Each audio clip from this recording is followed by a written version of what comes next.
أعوذ بالله من الشيطان الرجيم بسم الله الرحمن الرحيم أتأمرون الناس بالبر وتنسون أنفسكم وأنتم تتلون الكتاب أفلا تعقلون. اس کی شان نزول بتا رہے ہیں کہ وَنَزَلَ فِي عُلَمَائِهِمْ اے علماء یہود. اوپر لکھا ہوا نوشی نے لکھا ہے اخرجہ الواحدی فی اسباب النزول عن ابن عباس. امام واحدی نے اسباب نزول میں سید المفسرین حضرت عبداللہ ابن عباس کے حوالے سے یہ بات لکھی ہے کہ نزل فی علمائہم، کہ یہ آیت علماء یہود کے بارے میں نازل ہوئی. وقد كانوا يقولون لأقربائهم المسلمين اثبتوا على دين محمد فإنه الحق، کیونکہ وہ اپنے مسلمان رشتہ داروں سے یہ کہا کرتے تھے کہ تم لوگ محمد کے دین پر قائم رہو، ثابت قدم رہو، کیونکہ یہی دین حق ہے. علماء یہود ان کو کہا کرتے تھے. جو یہودیوں میں سے کچھ مسلمان ہو گئے تھے، دائرہ اسلام میں داخل ہو گئے تھے، اور ان کے رشتے علماء یہود سے تھے پہلے کے، تو جب تنہائی میں ملتے تو کہتے ایسا ہے دین وہی صحیح ہے جس کو تم لوگوں نے اپنایا، اس پر قائم رہنا، چھوڑنا نہیں اس دین کو. اچھا، تو ادھر تو یہ کہتے تھے اور ادھر اپنے لوگوں کو ان کو وہ بلاتے تھے، اسی سیدھی باتیں بتاتے تھے. خود بھی تو ایمان نہیں لائے تھے. اس پر یہ آیت کریمہ نازل ہوئی اتأمرون الناس بالبر وتنسون انفسکم وانتم تتلون الکتاب افلا تعقلون. کیا تم لوگوں کو نیکی کا حکم دیتے ہو؟ بالبر کے بعد بڑھایا کہ بالایمان بمحمد سے بتایا البر سے مراد نبی اکرم صلی اللہ علیہ وسلم پر ایمان لانا. کیا تم لوگوں کو، یہاں ناس میں بھی الف لام عہد خارجی کا ہے، وہی لِأَقْرَبَائِكُمْ، نیکی کا حکم دیتے ہو، یعنی محمد صلی اللہ علیہ وسلم پر ایمان لانے کا حکم دیتے ہو. تَنْسَوْنَ أَنفُسَكُمْ، اور خود اپنے آپ کو بھلا بیٹھے ہو. اس کی تفسیر میں کہتے ہیں تترکونہا، ہا ضمیر کا معنی انفسکم ہے، اور تنسونا کی تفسیر کی تترکونا سے. یہ تفسیر بطور کنایا ہے، کیونکہ نسیان کے لیے ترک لازم ہے. جب نسیان ہوگا تو جس چیز کا نسیان ہوگا آدمی اس کو چھوڑ دے گا. کیوں؟ تو اس لیے ملزوم بول کے لازم مراد دیا. سمجھے؟ یہی تو کنایا ہے. اور تم اپنے آپ کو بھلا بیٹھے ہو، یعنی اپنے آپ کو تم نے چھوڑ دیا ہے. فلا تامرونہا بہ، تو تم اپنی ذاتوں کو، اپنے آپ کو اس نیکی کا حکم نہیں دے رہے. وانتم تتلون الکتاب، حالانکہ تم کتاب کی تلاوت کرتے ہو، کتاب پڑھتے ہو. التوراۃ، کتاب کی تفسیر ہے تورات. اشارہ اس بات کی طرف کیا کہ الکتاب میں الف لام عہد خارجی کا ہے، یہاں کتاب سے اس کا خاص پر توریت مراد ہے. تم کتاب توریت پڑھتے ہو، کیا مطلب ہے؟ پڑھے لکھے لوگ ہو، توریت کا علم تمہارے پاس ہے. وفیہ الوعید علی مخالفۃ القول العمل، اور توریت میں گفتار کے کردار کے مخالف ہونے پر وعید آئی ہے. انسان کا قول اس کے عمل کے خلاف ہو، اس کی گفتگو اور اس کی گفتار کردار کے خلاف ہو، توریت میں اس پر وعید آئی ہے. افلا تعقلون سوء فعلکم، تو کیا تم اپنی اس بدعملی کو تم نہیں سمجھتے؟ سوء فعلکم نکال کر اشارہ اس بات کی طرف کیا کہ تعقلون یہ فعل متعدی ہے، اس کا مفعول بھی محذوف ہے. افلا تعقلون سوء فعلکم، تو کیا تم اپنے اس کرتوت کو، اپنی اس بدعملی کو نہیں سمجھتے؟ فترجعوا کہ تم اس سے واپس آ جاؤ. تو یہ کہہ رہے ہیں کہ فجملۃ النسیان محل الاستفہام الانکاری. تو یہاں جملہ نسیان یہ استفہام انکاری کا اصل محل ہے. اصل میں دیکھیے اتأمرون الناس بالبر وتنسون انفسکم میں جو آیا ہے تأمرون سے پہلے حمزہ استفہام، یہ استفہام انکاری ہے، بظاہر استفہام ہے اور اس سے مراد نفی و انکار ہے. اگرچہ وہ داخل تأمرون پر ہے مگر اس کا خاص اثر ظاہر ہو رہا ہے تنسون پر. سمجھے؟ تم لوگوں کو نیکی کا حکم دیتے ہو اور کیا اپنے آپ کو بھلا بیٹھے ہو؟ ایسا نہیں کرنا چاہیے. وَاسْتَعِينُوا بِالصَّبْرِ وَالصَّلَاةِ، اور صبر اور نماز سے مدد مانگو. استعینوا اطلب المعونۃ، اس تفسیر سے اشارہ کیا کہ استعینوا میں باب استفعال کی خاصیت طلب ماخذ پائی جا رہی ہے. استعانت کا ماخذ کیا ہے؟ معونت. اور جب طلب ماخذ کی خاصیت پائی جائے گی تو استعانت کا معنی ہوگا طلب المعونہ. تو بالکل استعینوا کا ترجمہ ہوگا طلب المعونہ، اور ترجمے میں اشارہ کر دیا خاصیت کی طرف. تو اپنے معاملات میں تم مدد مانگو، مدد لو، بالصبر، صبر سے مدد لو. صبر کا کیا مطلب ہوتا ہے؟ حبس النفس علی ما تکرہ،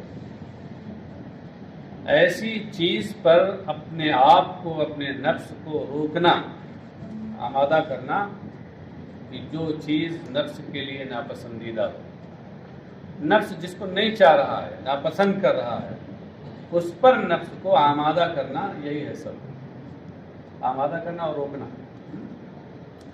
وہی معنی بتا دیا انہوں نے. بالصبر الحبس للنفس علی ما تکرہ، یعنی نفس کی ناپسندیدہ چیزوں پر نفس کو روک کر کے تم مدد دو.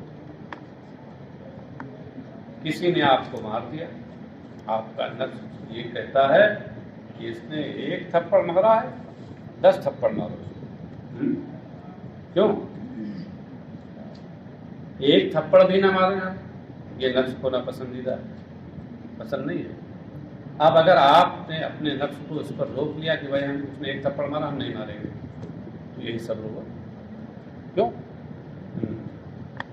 والصلاۃ، اور نماز سے مدد دو.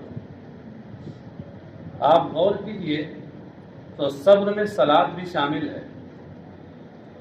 انسانی نفس امارہ وہ عام طور سے برائیوں کی طرف بھاگتا ہے، رغبت کرتا ہے. برائیوں کی بڑی رغبت اور شوق ہے اس کو، اور نیکیوں سے، برائیوں کی طرف بھاگتا ہے اور نیکیوں سے بھاگتا ہے. بدکتا ہے، نیکیوں کو ناپسند کرتا ہے. اعمال میں جو نیکیاں ہیں ان میں سب سے اہم تو نماز ہے. تو اس طرح یہ بھی اس کا ایک فرد ہوا. مگر اس کے باوجود پھر صبر کہا تو صبر کے بعد الصلاح کو علیحدہ ذکر کیا، عطف کے طریقے. عطف کبھی کبھی برائے تخصیص بھی ہوتا ہے نا، خصوصیت اور عظمت شان بتانے کے لیے بھی کبھی کبھی عطف کے طور پہ لایا جاتا ہے. یعنی خاص کا عطف عام پر کر دیا جاتا ہے، فرد کا عطف اس کی کلی پہ کر دیا جاتا ہے. جیسے حافظوا علی الصلوات والصلاۃ الوسطی، نمازوں کی پابندی کرو. ان نمازوں میں ساری نمازیں آ گئی، بیچ والی نماز بھی تو آ گئی، مگر بھی خصوصیت کے ساتھ والصلاۃ الوسطی کہا جا رہا ہے کہ خاص کا عطف عام پہ کیا جا رہا ہے، اس کی اہمیت اور خصوصیت بتانے کے لیے. تو ایسے ہی یہاں صبر میں الصلاۃ بھی آ گئی، لیکن اس کے باوجود پھر بھی صلاۃ کو اس پر عطف کر کے یہاں پیش کیا گیا. کس لیے؟ اس کی عظمت شان کا اظہار کرنے کے لیے. مفسر کہتے ہیں افردها بالذکر تعظیما لشانها،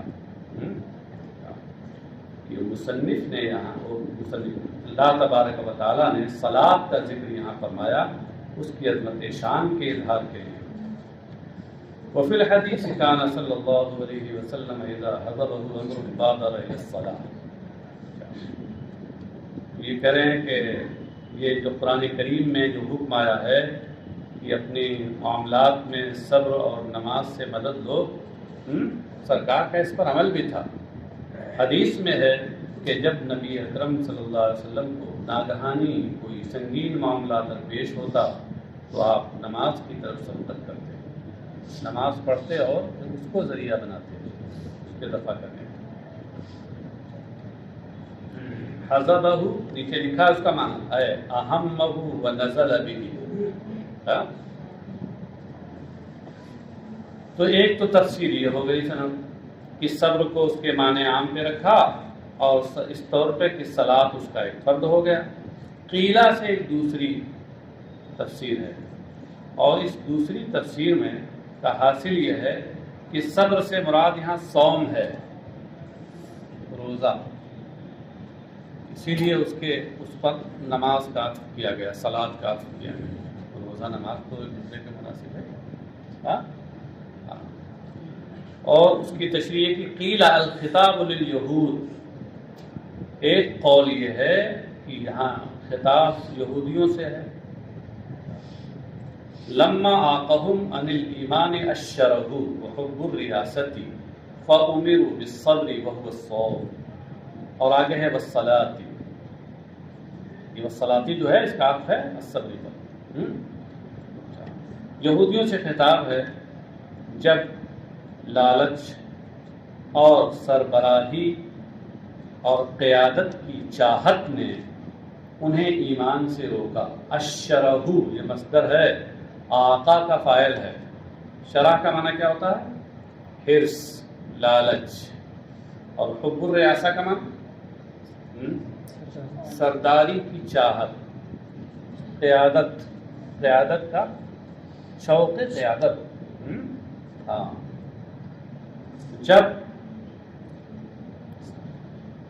حرص و لالچ اور سرداری اور پیشوائی کی چاہت نے ان لوگوں کو ایمان لانے سے روکا۔ آقا یا حقوق کا معنی روکنا۔ فَأُمِرُوا بِالصَّبْرِ وَالصَّلَاةِ، تو انہیں حکم دیا گیا صبر کا اور نماز کا۔ صبر کا حکم کیوں دیا؟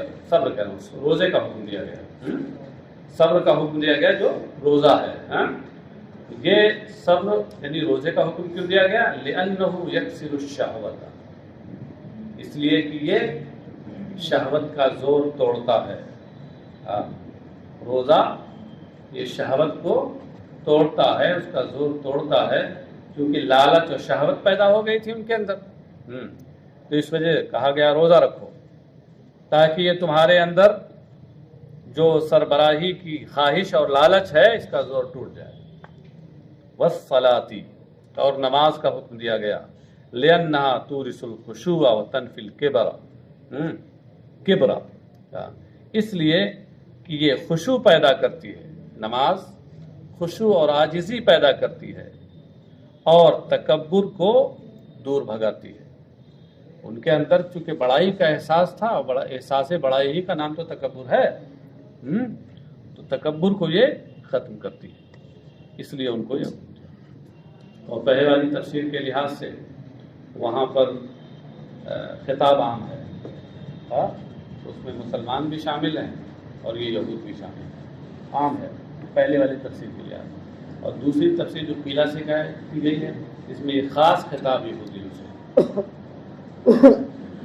وَإِنَّهَا لَكَبِيرَةٌ إِلَّا عَلَى الْخَاشِعِينَ، إِنَّهَا أَيِ الصَّلَاةَ لَكَبِيرَةٌ، یقیناً یہ نماز ضرور بھاری ہے، کبیرۃ ثقیلۃ گراں ہے، الا علی الخاشعین مگر اہل خشوع پر۔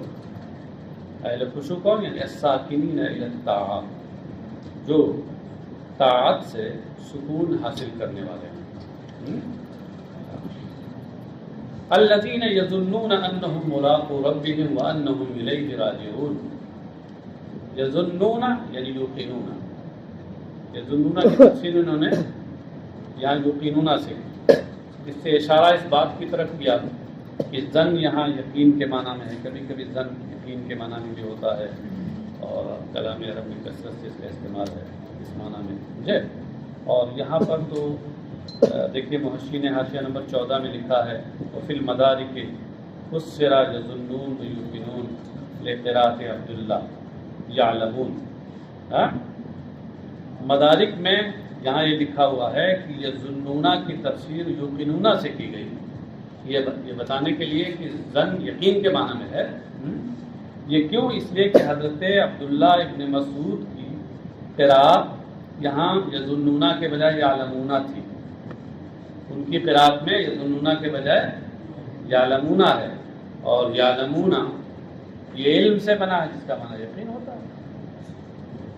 اس طریقے سے ایک قراءت اگرچہ وہ قراءت شاذہ ہے، قراءت متواترہ میں سے نہیں ہے، لیکن ایک قراءت دوسری قراءت کی تفسیر ہوتی ہے، اس طرح سے یہ تفسیر کی۔ ہاں، وہ لوگ جو اس بات پہ یقین رکھتے ہیں کہ انہم ملاقو ربہم، کہ وہ اپنے رب سے ملنے والے ہیں، بالبعث، موت کے بعد زندہ ہو کر کے، وَأَنَّهُمْ إِلَيْهِ رَاجِعُونَ فِي الْآخِرَةِ، اور وہ اسی کی طرف آخرت میں پلٹنے والے ہیں، اسی کی طرف پلٹنے والے ہیں۔ تو کیا؟ تو اس کا جو انجام ہوتا ہے وہ ملے گا، فَيُجَازِيهِمْ، تو اللہ تبارک و تعالیٰ انہیں اس کا بدلہ دے گا، اس کی جزا دے گا، جیسا کریں گے ویسا اس کا اجر ہوگا، بدلہ ہوگا۔ یا بنی اسرائیل اذکروا نعمتی التی انعمت علیکم بالشکر انعمت علیکم وانی فضلتکم علی العالمین۔ اے اولاد یعقوب، میرے اس احسان کو یاد کرو جو میں نے تمہارے اوپر کیا ہے۔ احسان کو یاد کرنا، اس سے کیا مراد ہے؟ مفسر کہتے ہیں بالشکر علیہا بطاعتی۔ یہ بائے تصویر ہے، اس کا مدخول اذکر النعمہ میں ذکر النعمہ کی تفسیر ہے نا، بائے تصویر اس بات کو کہتے ہیں جس کا مدخول ما قبل کے مصدر کی تصویر ہو۔ تو جو نعمتیں، جو احسانات میں نے تمہارے اوپر کیے ہیں ان کو تم یاد کرو، یعنی میری طاعت و فرما برداری کر کے ان کا شکر ادا کرو۔ وَأَنِّي فَضَّلْتُكُمْ عَلَى الْعَالَمِينَ، اور یہ کہ میں نے تمہیں دنیا والوں پر فوقیت و برتری دی۔ فَضَّلْتُكُمْ اے آباءکم، میں نے تمہیں یعنی تمہارے آباء و اجداد، چونکہ باپ دادا پر جو احسان ہوتا ہے وہ اولاد پر بھی احسان مانا جاتا ہے، اس لیے ان کے باپ دادا پر جو احسان اس زمانے میں ہوا تھا، سرکار کے زمانے والے یہودیوں کو کہا جا رہا ہے کہ تم پر ہم نے احسان کیا، تمہیں تو برتری دی، علی العالمین، دنیا والوں پر۔ ایک اعتراض یہ پڑا کہ سب سے زیادہ فضیلت اور برتری تو امت محمدیہ کو حاصل ہے، یہ یہودیوں کو اللہ تعالیٰ فرما رہا ہے کہ ہم نے تمہیں فضیلت و برتری دی۔ اس کا جواب دیتے ہوئے مفسر کہتے ہیں علی العالمین، عالمی زمانہم، یعنی ان کے زمانے والوں پر، تمہارے آباء و اجداد کے جو زمانے میں لوگ تھے اور دوسرے لوگ بنی اسرائیل کے علاوہ، تو ان پر تمہارے آباء و اجداد کو میں نے فضیلت دی تھی۔ اس سے اس بات کی جانب اشارہ کیا کہ العالمین میں الف لام مضاف الیہ کے عوض میں ہے، عالمی زمانہم تھا اصل میں، یا اہل خارجی کا ہے، عالمین سے مراد اس کے خاص افراد۔ بات سمجھ گئے؟ وَاتَّقُوا يَوْمًا لَا تَجْزِي نَفْسٌ عَن نَفْسٍ شَيْئًا وَلَا يُقْبَلُ مِنْهَا شَفَاعَةٌ وَلَا يُؤْخَذُ مِنْهَا عَدْلٌ وَلَا هُمْ يُنصَرُونَ۔ وَاتَّقُوا يَوْمًا، اتقاء کا معنی خوف ہوتا ہے، تو اتقوا سے غیر امر جو اس کا معنی کیا ہوگا؟ خافو، ارے خافون کے بارے میں کل گفتگو بہت ہوئی ہے، وہی ہے خافو۔ واتقوا، خافو، اس تفسیر کا کی وجہ صرف لغوی معنی بتانا بس. اور اس دن سے ڈرو لا تجزی نفس عن نفس. یہ جملہ جو ہے یومن کی صفت ہے. اس پر ایک اعتراض پڑ رہا تھا. وہ اعتراض یہ تھا کہ جملہ جب صفت واقع ہو تو اس صورت میں اس میں ایک عائد اور ضمیر کا ہونا ضروری ہے جو موصوف کی طرف لوٹے. یہاں لا تجزی نفس عن نفس شیئا کوئی ضمیر یومن کی طرف نہیں لوٹ رہی ہے. مفسر نے کہا فیہ لا تجزی فیہ، اشارہ کیا کہ فیہ یہاں ضمیر محذوف ہے جو موصوف کی طرف لوٹ رہی ہے. بات سمجھے؟ ضمیر جب فضلہ ہو، زائد ہو، زائد کے درجے میں ہو تو اس کا حذف جائز ہوتا ہے. اب صحیح ہو گیا. اس دن سے ڈرو جس دن کوئی جان دوسری جان کو کچھ بھی فائدہ نہ پہنچا سکے گی. یہ دن کون ہوگا؟ ہوا یوم القیامہ. وہ قیامت کا دن ہوگا. یعنی قیامت کے دن سے ڈرو. ولا یقبل منہا شفاعۃ، کوئی جان کسی جان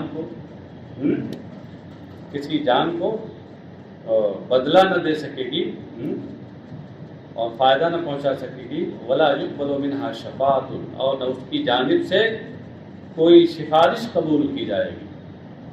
ہاں، یہاں مفسر لا یقبلو کے بعد پڑھاتے ہیں بالتاء والیاء. بالتاء یعنی بالتاء فوقیہ لابن کثیر واوی عمرو، اسے لکھا ہوا دیکھیے. تائے فوقانیہ کے ساتھ لا تقبلو پڑھیے تو یہ ابن کثیر اور ابو عمرو کی قرات ہے. ہاں، اور یا کے ساتھ پڑھیے تو کہتے ہیں الیاء تحتیہ للباقی. یقبلو پڑھیے آپ یا تحتیہ کے ساتھ جس کے نیچے دو نقطے ہیں تو اس صورت میں بقیہ ہو جاتی ہے قرات بتا دیا یہاں بالتاء والیاء. شفاعت لا یقبل منہا شفاعت، ان کی شفاعت قبول نہ کی جائے گی. کیا مطلب ہے؟ اے لیس لہا شفاعت فتقبل، مطلب یہ ہے کہ انہیں حق شفاعت ہی نہیں ملے گا. قبول ہونا تو بات کی بات ہے. انہیں شفاعت کا حق ہی نہیں ہوگا کہ ان کی شفاعت قبول کی جائے. پہلے حق شفاعت تو ملے تو مطلب ہے کہ فما لنا من شافع، کہ ہمارا کوئی سفارشی نہیں ہوگا. ولا یؤخذ منها عدل ولا هم ينصرون. عدل مانے فدا اور بدلہ، فدیہ جس کو آپ کہتے ہیں، کسی چیز کے بدلے میں کچھ دے کر کے اور اس کو چھڑانا.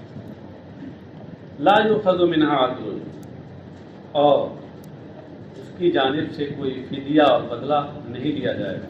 ایسا بھی نہیں ہوگا جیسے دنیا میں ہوتا ہے کہ کوئی شخص قید ہو گیا تو لوگ کیا کرتے ہیں پیسہ دے کر کے زیادہ سے زیادہ رقم دے کے چھڑا لیتے ہیں.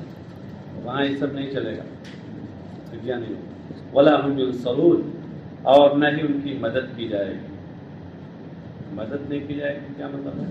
یعنی یمنعون من عذاب اللہ، یعنی اللہ کے عذاب سے انہیں بچایا نہیں جائے گا. یہی مدد ہوگی تو یہ ان کے لیے نہیں ہوگی. وَإِذْ نَجَّيْنَاكُمْ مِنْ آلِ فِرْعَوْنَ يَسُومُونَكُمْ سُوءَ الْعَذَابِ يُذَبِّحُونَ أَبْنَاءَكُمْ وَيَسْتَحْيُونَ نِسَاءَكُمْ وَفِي ذَلِكُمْ بَلَاءٌ مِنْ رَبِّكُمْ عَظِيمٌ. اِذْ نَجَّيْنَاكُمْ سے پہلے اذکروا انہوں نے ذکر کیا. اچھا، سب کچھ یہ بھول جائیں گے مگر اذکر جہاں اذ آئے گا وہاں اذکروا ضرور نکالیں گے. یہ ضرور یاد رہے گا. لگتا ہے بہت پسند ہے، ورنہ مختصر تفسیر ہے ایک دو جگہ کرنے کے بعد چھوڑ دینا چاہیے. مگر ہوتا ہے کچھ لوگوں کو کچھ پسند ہوتی ہے. جیسے اب ہم ہی کچھ بولتے ہیں، بعض الفاظ ایسے ہوں گے جو ہمیں زیادہ پسند ہوں گے اور خود بخود کلام کی چٹنی کے طور پہ نکل جاتے ہوں گے. جس کو میں خود نہ محسوس کرتا ہوں گا آپ لوگ محسوس کرتے ہوں گے، ہوتا نا. وہ ایسے ہی ان کو بھی لگتا پسند ہوگا. وَاذْكُرُوا إِذْ نَجَّيْنَاكُمْ، یاد کرو اس وقت کو جب ہم نے تمہیں نجات دی. تمہیں یعنی تمہارے آباء و اجداد کو نجات دی. والخطاب به وما بما بعده الموجودين في زمن نبینا صلی اللہ علیہ وسلم، کہتے ہیں اور اس سے اور اس کے بعد اور بھی جو اس طرح کا آیا ہے کم یہاں آیا ہے تو اس سے اور اس کے ماں بعد کم سے خطاب ان یہودیوں سے ہے جو ہمارے نبی صلی اللہ علیہ وسلم کے زمانے میں موجود تھے. یعنی وہ پہلے کے بنی اسرائیل کے کی جو اولادیں اب موجود نبی اکرم صلی اللہ علیہ وسلم کے زمانے میں ان سے خطاب ہے. اخبروا بما انعم علی آبائہم، یا انعما بھی پڑھ سکتے ہیں مجبور بھی. انہیں ان نعمتوں کو سے باخبر کیا گیا ہے کہ جو نعمتیں اور جو احسانات ان کے آباء و اجداد پر کیے گئے ہیں، یہ کیوں باخبر کیا گیا ہے؟ تذکیر لہم بنعمت اللہ لیؤمنوا، تاکہ انہیں اللہ کے احسان کو یاد دلایا جائے. اللہ کے احسان کو یاد دلانے کے لیے لیؤمنوا، تاکہ وہ ایمان لے آئیں. تو اذ نجیناکم، یاد کرو اس وقت کو جب ہم نے تمہیں نجات دی، من آل فرعون، فرعون والوں سے، یسومونکم سوء العذاب، جو تمہیں سخت سزا دیتے تھے. یسومونکم یعنی یذیقونکم، ساما یسومو کا معنی بتا دیا، عذاب یذیقو، چکھانا، مزہ چکھانا. جو تمہیں سوء العذاب یعنی اشدہ، اشد العذاب، سوء کا معنی بتا دیا، سوء کا معنی اشد ہے، کہ جو تمہیں سخت ترین سزا کا مزہ چکھاتے تھے. اب یہ جو اذ نجیناکم من آل فرعون یسومونکم سوء العذاب، یہ یسومونکم سوء العذاب، یہ جملہ کہتے ہیں والجملۃ حال من ضمیر نجیناکم، یہ جملہ نجیناکم کی ضمیر سے حال ہے. کس ضمیر سے؟ کم جو ضمیر مفعول بھی ہے اسی سے حال ہے، کیونکہ حال ذوالحال کبھی مفعول بھی ہوتا ہے، کبھی فاعل ہوتا ہے، کبھی اور بھی ہوتا ہے. یذبحون ابناءکم بیان لما قبلہ، کہتے ہیں یہ یذبحون ابناءکم ویستحیون نساءکم، یہ جملے جو بعد میں آ رہے ہیں، یہ یسومونکم سوء العذاب، یہ جملہ جو جملے مجملہ ہے، حال بنا ہے، اسی کا بیان ہے اور اسی کی توضیح ہے. وہ جو ان کو سخت عذاب دیتے تھے، سخت سزا دیتے، وہ سخت سزا کیا تھی؟ کہتے ہیں یذبحون ابناءکم، کہ تمہارے پیدا ہونے والے بیٹوں کو تو قتل کر دیتے تھے. ابناءکم یعنی ابناءکم المولودین، وہ تمہارے بیٹے جو ابھی فوراً پیدا ہوئے نومولود ہیں، ان کو وہ قتل کر دیتے تھے. وَيَسْتَحْيُونَ نِسَاءَكُمْ یعنی یستبقون نساءکم، اور تمہاری عورتوں کو زندہ رکھتے تھے، باقی رکھتے تھے. زندہ رکھتے تھے، باقی رکھتے تھے، اس کے مختلف اسباب تھے. ایک سبب یہ بھی ہو سکتا ہے کہ ان سے کوئی چونکہ ضرر نہیں تھا، اس وجہ سے، اور مردوں سے ضرر تھا، اس وجہ سے وہ پیدا ہوتے ہی قتل کر دیتے تھے. اس کی ایک وجہ یہ تھی جو آگے آ رہا ہے، آگے روایت آ رہی ہے، لقول بعض الکہنہ لہ ان مولودا یولد فی بنی اسرائیل یکون سببا لذہاب ملکہ، اس لیے کہ کچھ کاہنوں نے فرعون سے کہہ دیا تھا کہ بنو اسرائیل میں ایک بچہ پیدا ہوگا جو تمہاری سلطنت اور بادشاہی کے جانے کا سبب بنے گا. ہاں، چونکہ کاہنوں نے کہہ دیا تھا، کاہنوں کی بات اس وقت وحی کا درجہ رکھتی تھی ان لوگوں کے لیے، اس لیے اس نے کیا حکم جاری کر دیا تھا فرعون نے کہ اب بنو اسرائیل کے یہاں جو بھی بچہ پیدا ہو اس کو قتل کر دیا جائے، مار دیا جائے. وفی ذالکم بلاء من ربکم عظیم، اور اس میں تمہارے رب کی جانب سے بلائے عظیم ہے.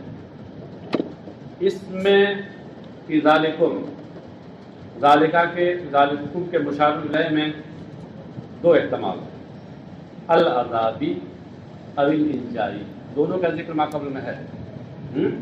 ایک تو اس عذاب میں یعنی سزا میں تمہارے رب کی جانب سے ایک عظیم بلا ہے. سزا میں جو بلا ہوتی ہے وہ کیا آزمائش ہوتی ہے، مشقت و پریشانی ہوتی ہے. کیوں؟ اور اگر ذالکم کا مشار الیہ انجا ہو، جو نجینا سے سمجھا جا رہا ہے، نجات دینا، تو اس صورت میں بلاؤن کا معنی انعام ہوگا. علماء فرماتے ہیں البلاء قد یکون محنۃ وقد یکون منحۃ. محنہ منحہ فرق سمجھیے، محنۃ شدۃ ومصیبۃ وکربۃ، ومنحۃ عطیۃ. بلا کا لفظ عربی زبان میں جو بولا جاتا ہے تو یہ بلا کبھی پریشانی کے معنی میں آتی ہے، آزمائش. اور بلا کا لفظ کبھی کبھی بولا جاتا ہے تو یہ عطیہ کا معنی دیتا ہے. تو اب یہاں ذالکم کا جو مشار الیہ ہے، یہ مشار الیہ اگر عذاب ہو تو بلا ابتلا کے معنی میں ہے، آزمائش کے معنی میں. اور ذالکم سے اشارہ اگر انجا کی طرف ہو، نجات دینے کی طرف، تو اس صورت میں بلا کا معنی انعام ہوگا. ہاں، لف و نشر مرتب ہے عبارت میں. لف و نشر تو آپ لوگ سمجھتے ہیں، کبھی کبھی ایسا ہوتا ہے کہ کلام میں دو چیزیں یا چند چیزیں ذکر کی جاتی ہیں اور اس کے بعد پھر ان کے متعلقات ذکر کیے جاتے ہیں. تو کلام میں پہلے جو چند چیزیں ذکر کی جاتی ہیں اس کو کہتے ہیں لفظ، ہاں، اور بعد میں جو ان کے متعلقات ذکر کی جاتے ہیں ان کو کہتے ہیں نشر. یہ نشر کبھی لفظ کی ترتیب پہ ہوتا ہے، ہاں، اور کبھی اس ترتیب کے خلاف ہوتا ہے. تو اس طرح سے اس کی دو قسمیں ہو گئی، لف و نشر مرتب، لف و نشر غیر مرتب. یہاں لف و نشر مرتب ہے کہ اس عذاب میں تمہارے رب کی جانب سے تمہاری بہت بڑی آزمائش ہے، یا اس نجات بخشی میں تمہارے رب کی جانب سے تمہارے لیے بہت بڑا انعام ہے.